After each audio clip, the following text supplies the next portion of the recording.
팩트를 한번 짚어보자고요. 여러분 입장에선 그게 별거니까 그런 고민을 하는 거 아니에요? 야, 별것도 아니잖아. 이렇게 이야기를 하는 거는 그 사람이 그만큼 여러분의 상황이나 감정에 공감하는 능력이 떨어진다라는 걸 그냥 본인 스스로가 어필을 하고 피하를 하는 거예요. 그리고 더 팩트를 말씀을 드리면 멍청한 사람들이 그렇게 말을 많이 해요. 구독, 좋아요, 알림 설정까지 감사해요.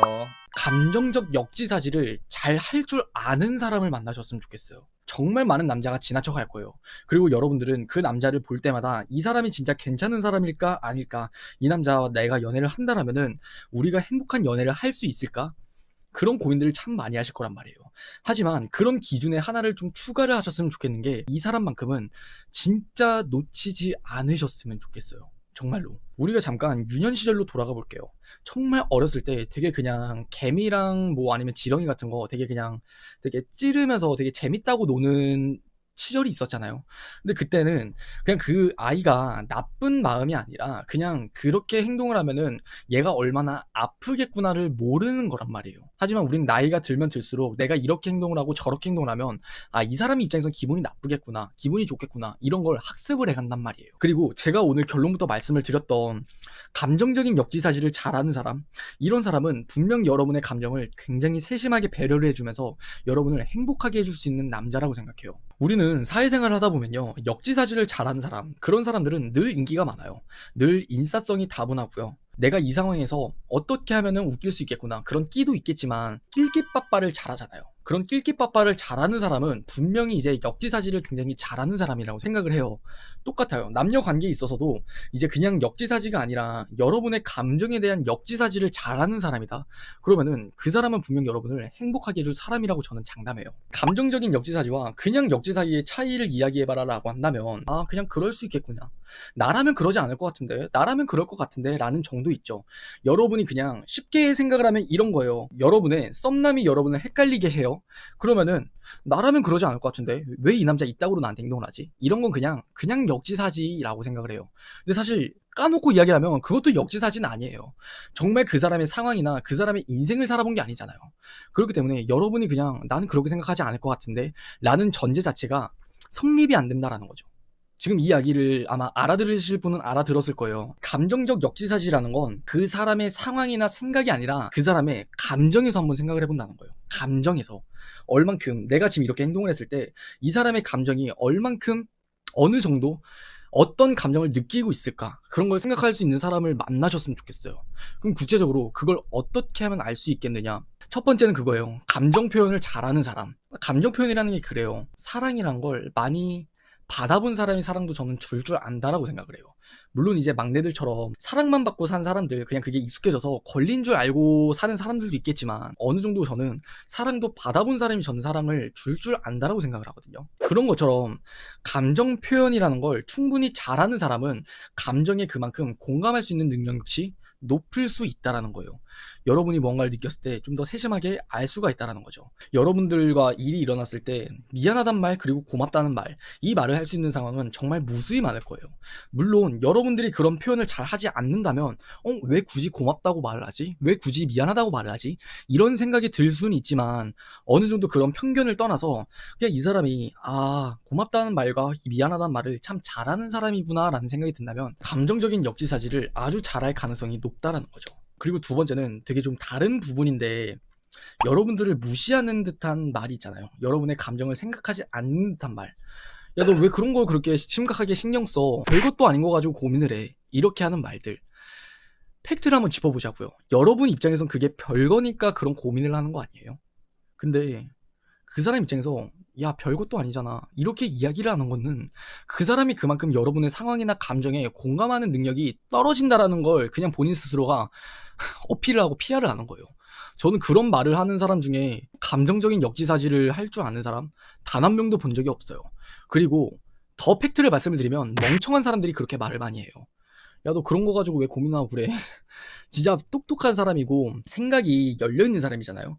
그러면은, 아, 이 사람은 왜 지금 이런 게 내가 생각했을 땐 중요한 게 아닌 것 같은데 왜 이 사람은 그런 고민을 할까? 한 번 더 꺾어서 생각을 해요. 정말 똑똑한 사람이라면, 편견을 갖지 않은 사람이라면. 멍청한 사람인 거죠, 그런 말을 한 건. 제 지론에선 그래요. 왜 별것도 아닌 거 가지고 그런 말을 해? 그렇게 말을 한 사람은 저는 감정적 역지사지 이전에 멍청한 사람이 그렇게 이야기를 한다라고 생각을 해요. 그래서 혹여나 여러분이 이런 말을 뜨끔하셨다면 오늘부터 여러분들도 그런 말을 하진 않으셨으면 좋겠어요. 무튼 그래서 다시 이제 본론으로 돌아오면은 두 번째는 뭐 별것도 아닌 거 가지고 그런 말을 해 라고 이야기를 하는 남자를 조심해라. 그리고 세 번째, 되게 따뜻한 마음 있죠. 할머니를 돕는다던가 아니면 이제 불우이웃 돕기 자성금을 낸다던가 아니면 유니세프에 후원을 한다던가 그런 마음이 저는 또 감정의 역지사지를 잘할 줄 아는 사람이라고 생각이 들어요. 그래서 여러분은 그런 질문을 할 수 있겠죠. 너는 뭐 후원 같은 거 해본 적 있어? 아니면 그냥 기부 같은 거 해본 적 있어? 이렇게 이야기를 해보는 거예요. 물론 그 사람이 정말 많은 돈을 벌어서 그걸 정치적인 목적이나 본인의 이미지에 대한 목적으로 그걸 기부를 한다. 그런 건 사실 좀 오늘 주제선 논외이고 그냥 소소하게 10,000원, 20,000원 혹은 10만원 그렇게 후원을 해본 적이 있는 사람인지 그런 걸 한번 신경을 써보세요. 그리고 네 번째는 주변 사람들한테 어떻게 대하는지를 보면 돼요. 그 사람에게 너는 친구 관계에서 뭐 고민 같은 거 이야기할 때 어떤 식으로 이야기를 해? 라던가 너는 친구들한테 고민 잘 이야기하는 편이야? 이런 식으로 고민에 관련된 이야기를 포커스를 맞춰서 한번 물어보세요. 여러분은 여러분의 친구한테 고민 상담을 할 때요, 감정에 잘 공감해주는 사람한테 이야기를 하나요? 아니면 공감해주지 않는 사람한테 이야기를 하나요? 단연 100이면 100, 여러분의 감정을 잘 공감해주는 사람한테 우리는 고민을 얘기하잖아요. 그걸 반대로 우리는 추적을 해보자는 거예요. 그 사람에게 고민에 대한 이야기를 물었을 때 그 사람 주변 사람들이 그 사람에게 고민 상담을 많이 한다라면, 무슨 일이 있을 때 그 사람을 많이 찾는다라면 그 사람은 그만큼 타인의 감정에 잘 공감을 할 수 있는 능력이 충분한 사람이라는 거예요. 해결을 잘 해줄 수도 있죠. 근데 그 해결 이전에 공감이잖아요. 우리가 고민을 왜 이야기해요? 그냥 단순하게 문제 해결을 바란다기보다는 내 이야기 들어줘, 내 입장 이해해줘, 내 편이 되어줘. 사실 이게 저는 첫 번째라고 생각을 해요. 그걸 잘한다라는 거예요. 그걸. 그래서 네 가지 정도면은 여러분들이 감정적 역지사지를 이 사람이 잘하는 남자인가 못하는 남자인가 이건 구분을 충분히 할 수 있다라고 생각을 해요. 그리고 그런 사람이 저는 정말 놓치면 안 되는 남자라고 생각이 들고요. 되려 소시오패스가 사회성 좋을 수가 있어요. 소시오패스들은요, 남의 입장이나 남의 생각을 정말 잘 캐치를 하고 생각을 해요.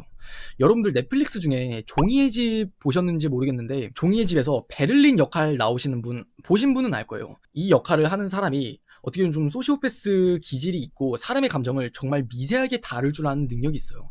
저는 그 사람을 보면서 와 진짜 감탄을 하면서 사실 보거든요. 종이의 집 저도 보는데 역지사지 굉장히 잘해요. 여러분이 슬플 때 와 넌 진짜 슬펐구나, 넌 정말 기뻤구나, 공감을 해야 될 땐 공감을 잘해주는 사람이에요. 그럼 여러분 입장에서는 그런 걸 물을 수 있죠. 그걸 어떻게 구분해요? 이런 질문을 하시는 분은 진짜 죄송하지만 그거 구분할 수 없어요. 소시오패스는 정말 그만한 눈치가 있어야지 저는 구분할 수 있다고 생각해요. 이거는 진짜 눈 뜨고 코 베이는 수밖에 없어요. 진짜 눈 뜨고 코 베이는 꼴이에요. 그럼 어떻게 해요? 그냥 그런 사람 그런 삘이 든다, 너무 내 감정에 잘 공감을 한다, 그냥 차라리 되려 피하는 게 답이에요.